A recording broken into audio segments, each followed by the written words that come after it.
ജീവിക്കുന്നവരെയും മരിച്ചവരെയും വിധിക്കാനിരിക്കുന്ന യേശുക്രിസ്തുവിന്റെ മുമ്പാകെയും അവന്റെ ആഗമനത്തിന്റെയും രാജ്യത്തിന്റെയും പേരിൽ ഞാൻ നിന്നെ ഇപ്രകാരം ചുമതലപ്പെടുത്തുന്നു.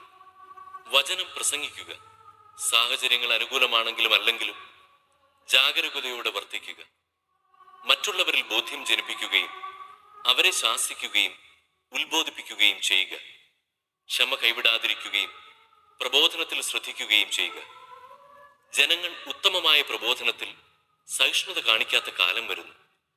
കേൾവിക്ക് ഇമ്പമുള്ളവയിൽ ആവേശം കൊള്ളുകയാൽ അവർ തങ്ങളുടെ അഭിരുചിക്ക് ചേർന്ന പ്രബോധകരെ വിളിച്ചുകൂട്ടും.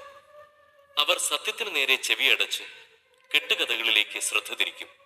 നീയാകട്ടെ എല്ലാ കാര്യങ്ങളിലും സമചിത്തത പാലിക്കുക. കഷ്ടതകൾ സഹിക്കുകയും സുവിശേഷകന്റെ ജോലി ചെയ്യുകയും നിന്റെ ശുശ്രൂഷ നിർവഹിക്കുകയും ചെയ്യുക. ഞാൻ ബലിയായി അർപ്പിക്കപ്പെടേണ്ട സമയം ആസന്നമായിരിക്കുന്നു. എന്റെ വേർപാടിന്റെ സമയം സമാഗതമായി.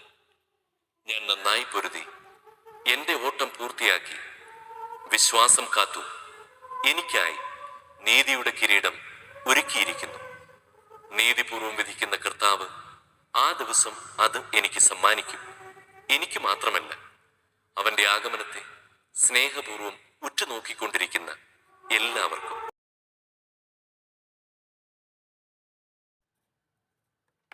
ഇത്രയും പറഞ്ഞതിനു ശേഷം യേശു സ്വർഗത്തിലേക്ക് കണ്ണുകൾ ഉയർത്തി പ്രാർത്ഥിച്ചു. പിതാവേ, സമയമായിരിക്കുന്നു. പുത്രൻ അവിടുത്തെ മഹത്വപ്പെടുത്തേണ്ടതിന് പുത്രനെ അങ്ങ് മഹത്വപ്പെടുത്തണമേ.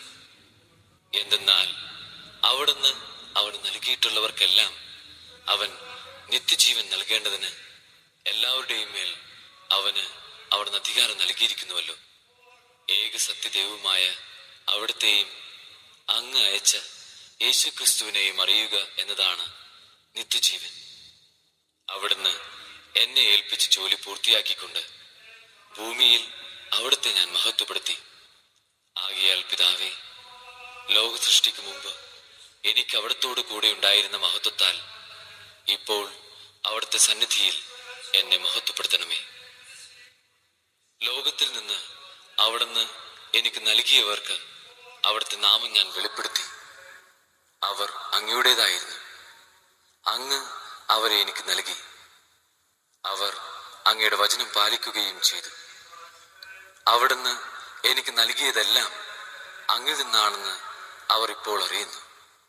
എന്തെന്നാൽ അങ്ങ് എനിക്ക് നൽകിയ വചനം ഞാൻ അവർക്ക് നൽകി. അവർ അത് സ്വീകരിക്കുകയും ഞാൻ അങ്ങയുടെ അടുക്കൽ നിന്ന് വന്നുവെന്ന് സത്യമായി അറിയുകയും അങ്ങ് എന്നെ അയച്ചുവെന്ന് വിശ്വസിക്കുകയും ചെയ്തു.